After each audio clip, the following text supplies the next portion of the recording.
Welcome to the Regenesis Health Podcast, unconventional paths to wellness and root cause healing. We're truly glad you're joining us today for what should be a really insightful exploration. And I'm James, your guide for today's journey into the fascinating landscape of health and healing. And I'm Meredith, really ready to unpack some illuminating insights from the sources you've provided. Today, we're exploring a topic that is, well, profoundly shaping our understanding of overall well-being. It's the intricate conversation happening constantly between your gut and your brain. We're going to uncover why these two seemingly distinct parts of your body are so deeply connected. Yeah. And, what that really means for your mental and physical health. Our aim is really to distill the most important knowledge and maybe some surprising facts from the material. Right. Helping you quickly become well-informed on this vital subject. We hope you'll find it incredibly empowering and inspiring. Okay, so let's start with this remarkable concept our sources introduced. Yeah. This idea of having two brains. We typically think of our head brain as the sole command center, but the material reveals a powerful second brain hidden right in plain sight. That's exactly right. I mean, if you've ever felt those butterflies in your stomach when you're nervous. Oh, yeah. Or maybe that sense of calm after a really good, healthy meal, those aren't just feelings, they're actual signals. Real signals. Yeah, real signals from what science calls the enteric nervous system, or ENS, this second brain. It's this vast, complex network of neurons lining your entire digestive tract. The whole thing. From the esophagus all the way down to the rectum. It contains over 100 million nerve cells. That's more than your entire spinal cord. Wow. So it's clearly much more than just a simple relay station then. Yeah. What are the key elements that give it such independent capabilities, according to the sources? Well, what's particularly significant is its capacity for independent function. The ENS can, and actually does, operate autonomously from our skull brain. Really? On its own? Completely. It masterfully orchestrates that whole complex dance of digestion, the muscle contractions, moving food along, releasing enzymes, controlling blood flow for absorbing nutrients, elimination. All without us thinking. Exactly. All without any conscious input from us. It's quite something. And it gets even more compelling when we realize this second brain uses the very same chemical messengers as our first brain, doesn't it? Precisely. That's a key point. The ENS produces over 30 different neurotransmitters. 30? Yeah, the very same chemicals that regulate our mood, our thoughts, our behaviors. Things like serotonin, dopamine. Okay. This shared chemical language is absolutely critical for understanding why your gut can directly influence how you feel. It truly shifts how we think about well-being. Right. To care for your mind, you absolutely have to care for both of your brains. That's a truly empowering realization, I think. So these two brains are constantly chatting, constantly communicating. How precisely do they manage this ongoing conversation? And maybe what happens if that chat breaks down? Well, they're in constant dynamic communication through what's known as the gut-brain axis, or GBA. GBA. Think of it as the body's ultimate information superhighway. But it's not just one simple pathway. It's more like a multi-lane, multi-system marvel of biological engineering. Multi-lane. Yeah. Okay, so what are some of these critical lanes on this superhighway? So the GBA involves several interwoven routes. First, there's the nervous system itself. That includes the central, autonomic, and of course the enteric nervous system. Right. Sending signals both up to the brain from the gut and down from the brain to the gut. Two-way street. Exactly. Then you have the neuroendocrine system, and a big player there is the hypothalamic pituitary adrenal axis, the HPA axis. Our stress response system. That's the one, your core stress response system. And finally, the immune system plays a huge role, with the gut being a major command center for it. Wow. Okay, so this means our mental and emotional states aren't just, isolated up in our heads. Not at all. They're deeply connected to our digestive system's health. It's like a continuous two-way conversation shaping our daily experience. We've seen how crucial this two-way street is. Yeah. And you mentioned the nervous system. At the heart of much of that communication lies a specific wandering nerve, the vagus nerve. Yes, the vagus nerve. It's the 10th cranial nerve, and it's truly remarkable, longest and most complex. Right. Its name actually means wandering, which is fitting because it literally meanders from your brainstem down to nearly every major organ. Including the gut. Including your entire digestive tract. It's the primary driver of your rest and digest state, your parasympathetic nervous system. It acts like a natural brake on your stress response. What really stood out to me in the sources about the vagus nerve was the sheer volume of information flowing, mainly in one direction. Can you explain that insight a bit more? Yeah, that's a powerful insight, isn't it? Approximately 80 of its fibers carry information from the gut up to the brain. 80%. From the gut. Yep. And only about 20% go the other way, from the brain down. This means your brain is constantly actively listening to the environment within your gut. It's getting this rich stream of data that shapes how you perceive your internal world. What kind of data? Things like feelings of fullness, nutrient levels, enzyme release, and critically, your gut's immune response and inflammation levels. Huh. It's almost as if the gut is acting like a major sensory organ in that sense. In a way, yes. Giving the brain all the data it needs to influence everything from appetite right through to our mood. Exactly. But the vagus nerve doesn't operate in isolation, of course. It's part of that larger symphony we mentioned involving the immune and neuroendocrine systems, both deeply rooted in the gut. Right, the other lanes on the highway. Can you tell us a bit more about the immune system's role here, especially from the gut's perspective? Well, a huge proportion of our immune system, some sources say as much as 70%, resides right there in the gut. 70%. In what's called gut-associated lymphoid tissue, or a GALT. And your gut microbiota, that whole community of microorganisms in your intestines, they actually educate your immune cells. They teach them. In a sense, yes. This connection is so profound that many neurological and neuropsychiatric conditions, think depression, even Alzheimer's, are now understood to have a component of low-grade systemic inflammation. That can start in the gut. Often traceable, to an imbalanced gut microbiota, to dysbiosis. Okay.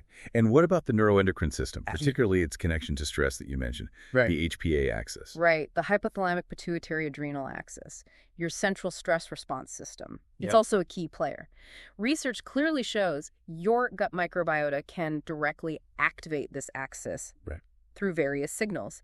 This provides a real physiological explanation for that gut-wrenching feeling you get under severe stress. Okay. So it's not just a saying. It's not just a feeling. It's your body's core stress axis activating, and it's being modulated, influenced by what's happening in your gut.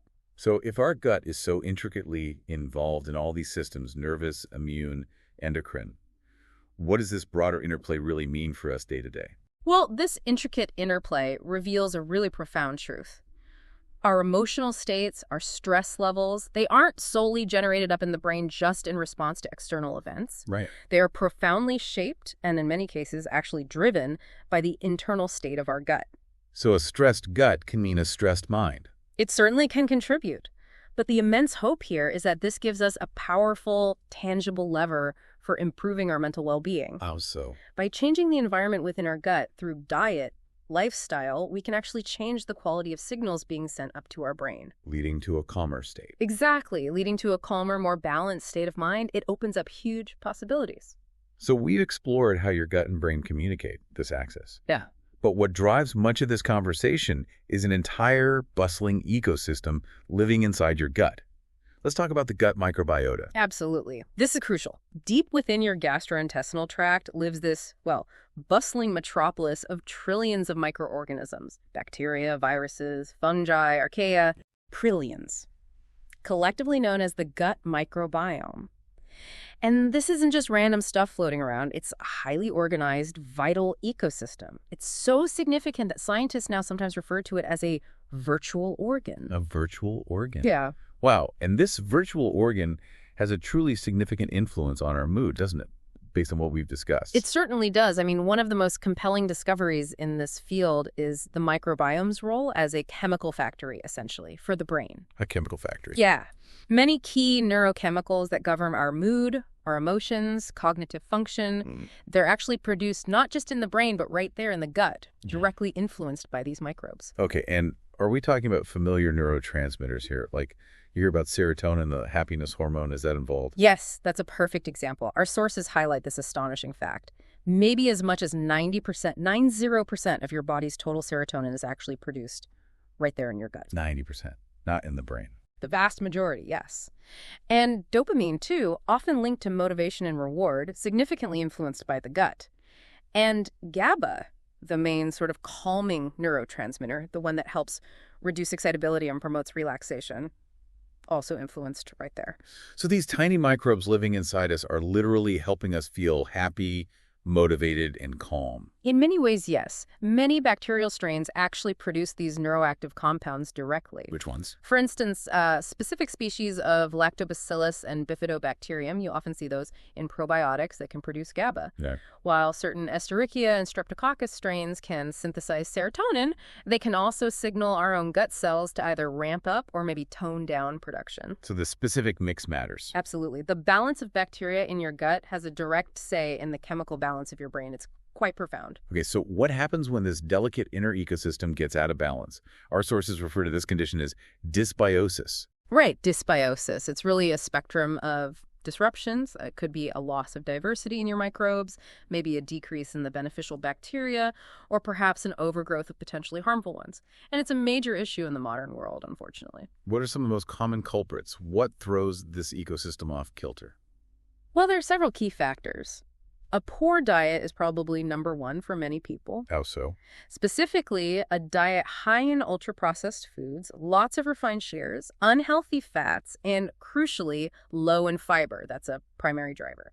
Fiber feeds the good guys. Right. Makes sense. Then chronic stress, as we've discussed, directly alters the gut environment through that HPA axis connection. Antibiotics, too, while often medically necessary, they can unfortunately be like a bomb going off in the gut, decimating beneficial microbes along with the bad. Yeah. And even insufficient sleep disrupts the body's natural repair cycles, and that contributes to microbial imbalance, too. Okay, and this imbalance, this dysbiosis, it can have really profound consequences for our mental well-being, can it? It absolutely can. One of the most critical consequences of dysbiosis is its effect on the intestinal barrier, the lining of your gut. How does that work? In a healthy gut, the lining is a really strong barrier. The cells are held together by these things called tight junctions, but dysbiosis can compromise these tight junctions, those specialized seals between your gut lining cells. Making it less tight.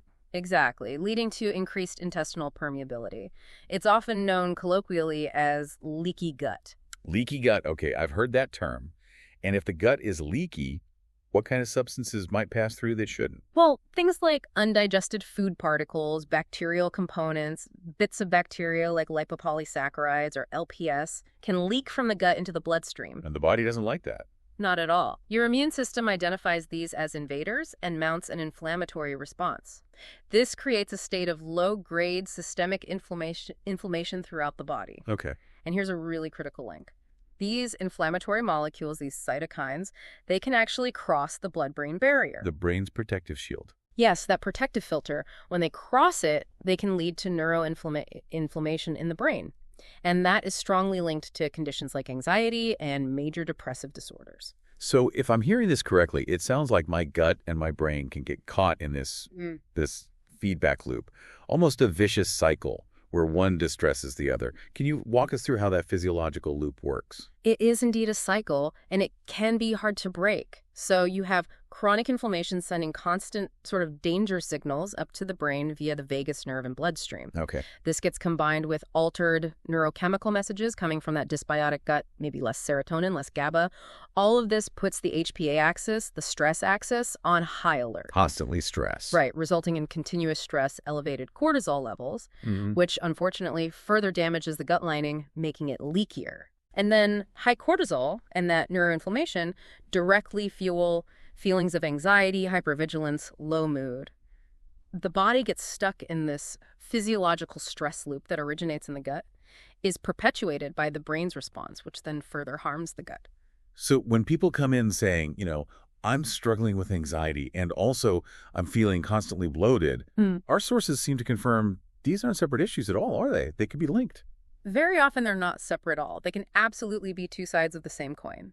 The bloating and discomfort are often direct symptoms of a distressed gut, of that dysbiosis. And the anxiety. The anxiety can be the neurological consequence of that same gut imbalance, the brain's response to that whole cascade.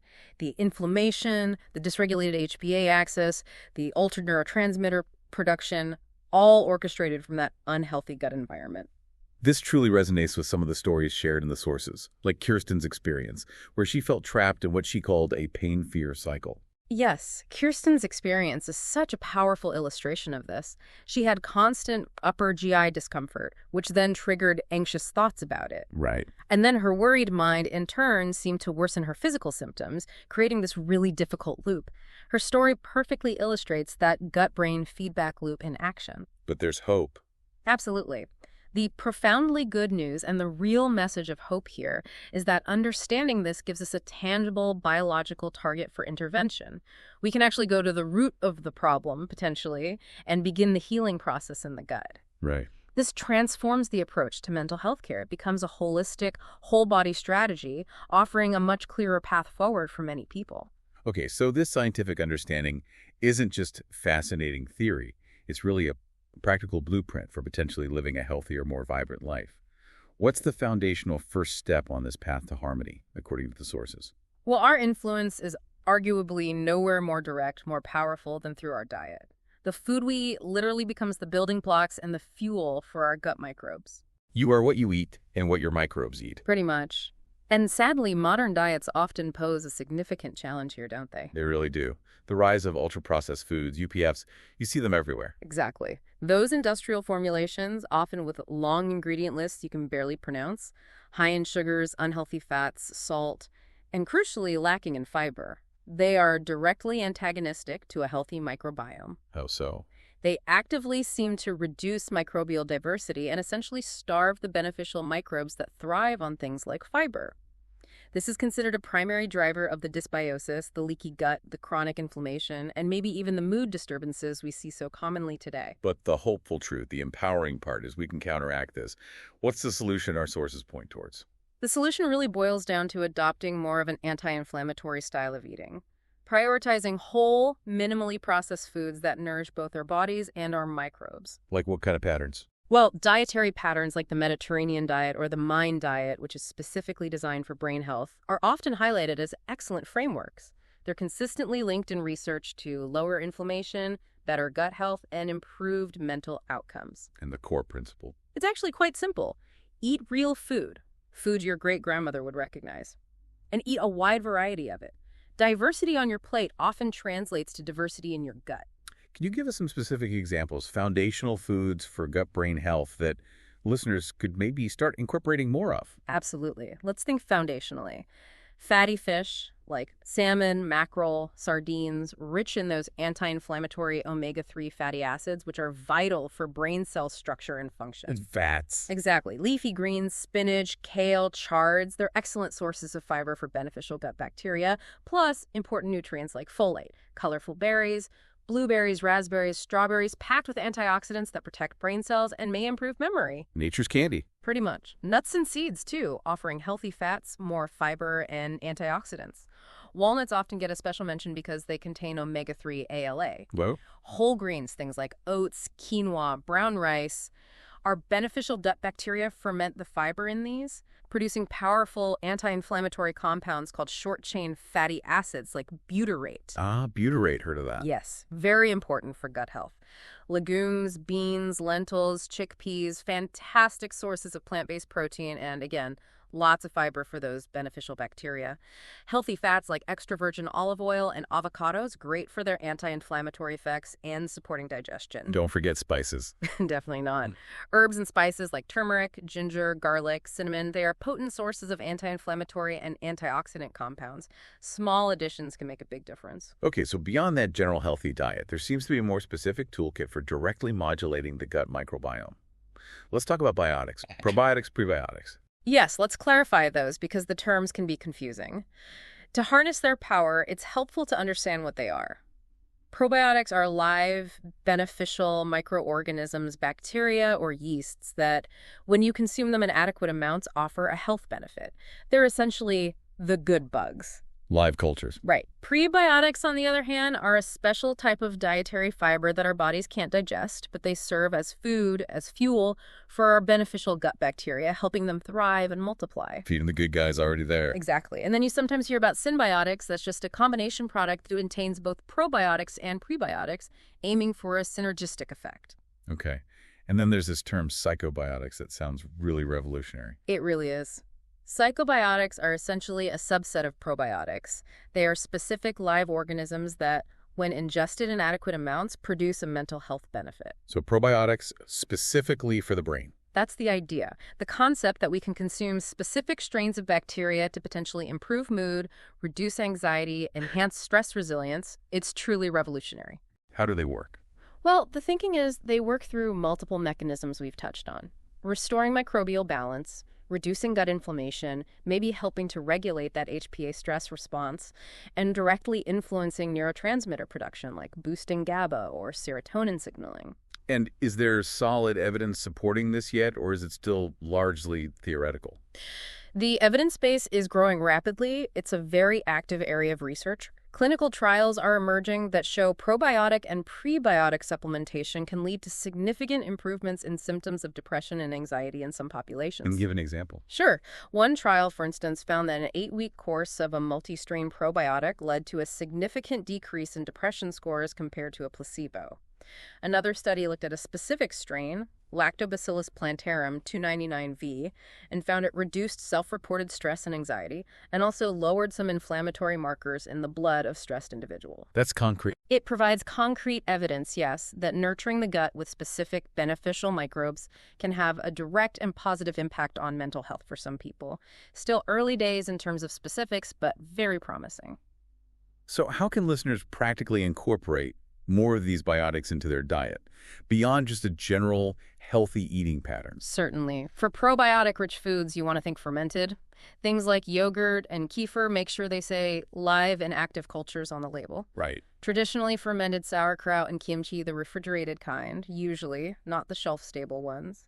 Miso, tempeh, maybe some kombucha, and certain types of aged cheeses can also contain beneficial bacteria. These foods directly introduce diverse microbes into your system. Okay, and prebiotics, the food for the good bugs. For prebiotic foods, which fuel your existing good bacteria, think high-fiber plant foods. Garlic, onions, leeks, asparagus, artichokes are classic examples. Bananas, especially when they're slightly green, are good. Whole grains like oats and barley, and legumes like beans and lentils are also excellent prebiotic sources.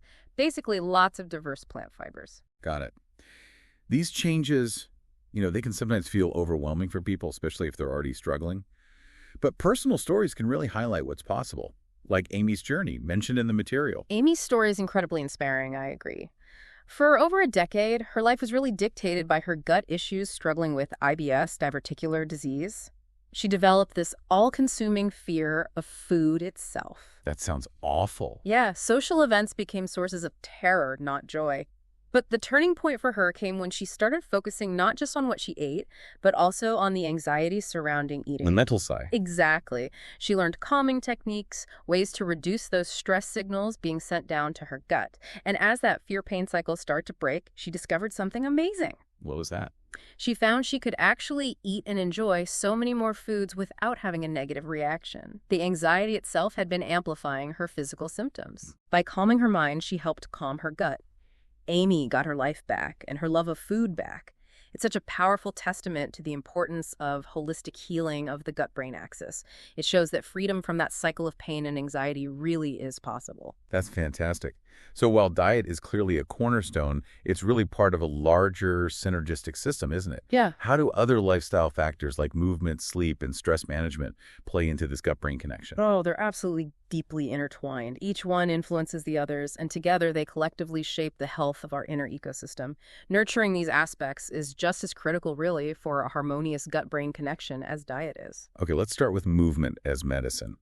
How does physical activity impact our gut and, in turn, our brain? Well, the relationship between physical exercise and the gut microbiome seems to be a really powerful positive feedback loop. Regular, moderate physical activity has been shown to enhance microbiome health. It tends to increase the diversity of microbes and boost the populations of beneficial bacteria, some with quite fancy names like Akkermansia muciniphila and Faecalibacterium parsnitzi. What do they do? They're known for producing those anti-inflammatory short-chain fatty acids like butyrate and helping to strengthen the gut barrier. So exercise directly benefits the gut lining and reduces inflammation. Okay, so exercise helps the gut. What about the other way around? Does having a healthy gut actually help with exercise, or our motivation to do it. It seems like it does, and it's quite fascinating. Research suggests a healthy gut can measurably enhance your physical performance and maybe even your motivation to exercise. Really? How? Well, certain gut microbes produce metabolites, chemical byproducts that can travel to the brain. Once there, they might stimulate nerves involved in producing more dopamine during physical activity. Dopamine, the reward chemical. Exactly, the neurotransmitter involved in pleasure and reward. So this means a healthy gut could literally make exercise feel more rewarding, which then motivates you to do it more often. It becomes a virtuous cycle. Exercise feels better, so you do it more, which helps your gut. Neat. What about the restorative power of sleep? How is that connected to our gut-brain axis? Sleep isn't just passive downtime. It's absolutely critical for restoration and repair throughout your entire body, and that very much includes your gut and its connection to the brain. What happens if we don't get enough? Chronic sleep deprivation really messes with your circadian rhythms, your internal body clock. This negatively impacts your gut microbiome, often reducing beneficial bacteria, increasing inflammation, and hiking up stress hormones like cortisol. Another vicious cycle. It can be. And then, of course, a tired brain and an imbalanced gut often lead to poorer food choices the next day, craving sugary, processed stuff, which further harms the gut. So how do we create a virtuous cycle with sleep to support our gut-brain health instead? Simply by prioritizing good sleep hygiene, giving your body, including your gut, the consistent rest it needs to repair and maintain balance. And that helps the brain too. Absolutely. A healthy, well-rested gut tends to produce the right balance of neurochemicals and sends calming signals up to the brain, which in turn promotes better quality sleep. And interestingly, maintaining a consistent sleep and wake time, even on weekends, seems to be one of the strongest predictors of a healthy and diverse gut microbiome. Consistency is key. Okay, and finally, let's talk about taming the stress response. We've already touched on how chronic stress really assaults the gut. What can we actively do about that? Yeah, it's a major factor. That continuous release of stress hormones like cortisol really does a number on the gut, increases permeability, alters motility, shifts the microbiome composition towards less favorable patterns. So managing stress isn't just nice, it's necessary. Exactly. Effective stress management is really a medical necessity for maintaining a healthy gut-brain axis. But the wonderful news is that relatively simple, accessible techniques can have a profound impact. Like what? Practices like deep, diaphragmatic breathing, belly breathing, and mindfulness meditation have been shown to directly stimulate the vagus nerve. Ah, the wandering nerve again. That's the one. Stimulating it helps flip the switch in your nervous system from the sympathetic fight or flight mode to the parasympathetic rest and digest mode. Calming things down. Precisely. This helps lower heart rate, reduces cortisol production, and decreases those inflammatory signals that harm the gut. It directly counteracts the physiological effects of stress. This is all incredibly actionable stuff. Could you maybe give us a quick summary of practical tips for these lifestyle pillars? Exercise, sleep, stress, just to reinforce them. Sure thing. For exercise, aim for maybe 30 to 90 minutes of moderate activity. Think brisk walking, cycling, swimming, yoga, dancing, whatever you enjoy, at least 3 times a week, ideally more. It boosts microbial diversity, reduces inflammation, and creates that positive mood loop we talked about. Sleep? For sleep, really prioritize getting a consistent 7 to 9 hours per night. Stick to a regular sleep schedule as much as possible. This helps regulate circadian rhythms, allows the gut time to repair, and promotes a diverse microbiome. Dark, cool, quiet room helps too. Good tips. And stress. For stress management, try incorporating daily deep breathing exercises. Even just 5 minutes can help. The 4-4-6 technique is simple. Inhale through your nose for a count of 4, gently hold for 4, and exhale slowly through your mouth for 6. This directly stimulates the vagus nerve, calming your stress response and improving digestion over time. Mindfulness apps or short meditations are great too. Excellent, thank you. This whole exploration really isn't just about understanding the science. It feels like it's charting a course toward a new era of medicine, maybe. What does the future hold for these gut-centric approaches to health? I think the future is incredibly bright and genuinely hopeful, particularly in learning how to better harness our body's own intricate biological systems. And the gut microbiome is definitely at the forefront of this potential revolution, offering really novel therapeutic avenues. Tell us more about the future of psychobiotics. You said it was revolutionary. How might they evolve? Well, the concept of psychobiotics really represents a potential paradigm shift in mental health care. It's truly one of the fastest moving areas in medical research right now. What's the goal? The research is advancing to identify and develop highly specific bacterial strains maybe even cocktails of strains that could eventually be prescribed, like medication for targeted mental health benefits. Specific strains for specific issues. That's the vision. For psychobiotics to become powerful, evidence-based therapies for conditions like depression, anxiety, and other stress-related disorders, not just seen as general supplements, but as validated tools that work by restoring balance through modulating that gut-brain axis. That's exciting. And the idea of personalized nutrition based on our microbiome, that sounds like a real game changer too. It truly is. That old one-size-fits-all dietary advice is increasingly looking outdated, precisely because we now understand that each individual's gut microbiome is profoundly unique, like a fingerprint. So how would personalized nutrition work? The next frontier in nutrition involves using advanced gut microbiome analysis, usually from a simple stool test combined with things like AI and machine learning, to really decode your unique inner ecosystem. This data can then be used to generate hyper-personalized nutrition recommendations, a diet designed specifically to optimize your particular microbiome for better health outcomes. And what kind of results are they seeing with this personalized approach in studies so far? The early results are quite remarkable. Studies using these personalized approaches have shown significant improvements, not just in things like blood sugar control and weight management, but also, critically, in enhanced mental well-being. Really? Like mood? Yes, participants have reported reductions in anxiety and depression symptoms and noted improvements in overall mood and energy levels when following diets tailored to their microbiome. This really represents the ultimate form of empowerment, doesn't it? A diet designed by science specifically for your body to help bring your unique gut-brain axis into better harmony. Definitely.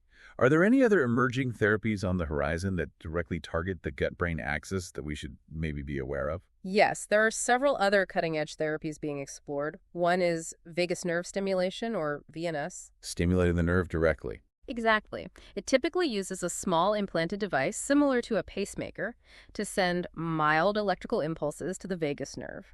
The idea is to modulate that gut-brain conversation and reduce inflammation.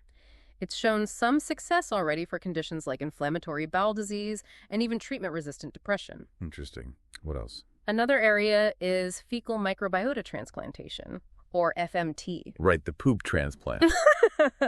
Yeah, that's the less technical term.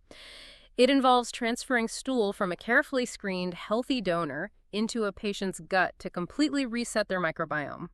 While it's still a complex medical procedure, its remarkable success in treating recurrent C. difficile infections has really opened the door to research for a much wider range of conditions, potentially including anxiety and depression, though that's still very experimental. Okay.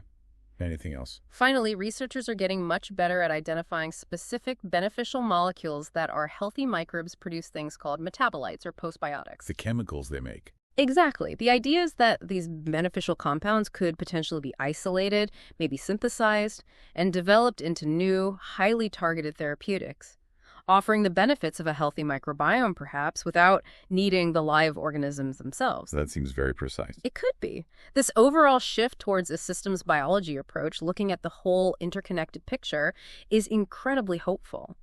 It really suggests that the future of medicine, especially for complex chronic and mental health conditions, is likely to become more personalized, more preventative, and truly focused on restoring the body's natural balance, often by targeting the gut microbiome as a key hub. Moving beyond just managing symptoms. Towards genuinely preventing illness and restoring holistic health. It's an exciting time. You know, our whole exploration today really reveals that you, the listener, are essentially the conductor of your own inner orchestra. It's this intricate symphony of communication happening constantly between your two brains, your immune system, and those trillions of microbes. And yes, the health challenges of modern life, the stress, the diet, the lack of sleep, they can certainly disrupt this harmony, creating dissonance, symptoms like bloating, pain, anxiety, low mood. Right. But the science of the gut-brain axis effectively hands you the conductor's baton. The choices you make every day, the vibrant, real foods you choose to eat, how you decide to move your body, the sleep you prioritize, how you learn to manage stress. These are the notes. These are the actions that can create a beautiful symphony of health and resilience within you. So as we wrap up, we invite you to maybe just consider one small, consistent change you could perhaps make to your daily routine starting today or tomorrow. It could be adding one fermented food like yogurt or kimchi, maybe trying one new type of leafy green vegetable this week, or perhaps just dedicating 3 to 5 minutes each day to that simple deep breathing exercise we mentioned. Yeah. Imagine the potential positive ripple effect that just one single conscious choice, practiced consistently, could have on your entire well-being over time. This understanding of the gut-brain axis isn't just information. It's potentially a new blueprint for human wellness. And the power to start writing that blueprint has, in many ways, always been in your hands. Now, just a reminder, this podcast is not affiliated with the authors of the books, sources, or the concepts mentioned. We do not endorse specific claims within these books or sources. We are legally required to advise listeners to consult their doctors or a qualified healthcare professional before attempting any cleanse or making significant changes to their health regimen. What may work for one person may not be suitable or safe for another. Thank you to all the listeners for being here today, and we look forward to sharing this time with you again soon.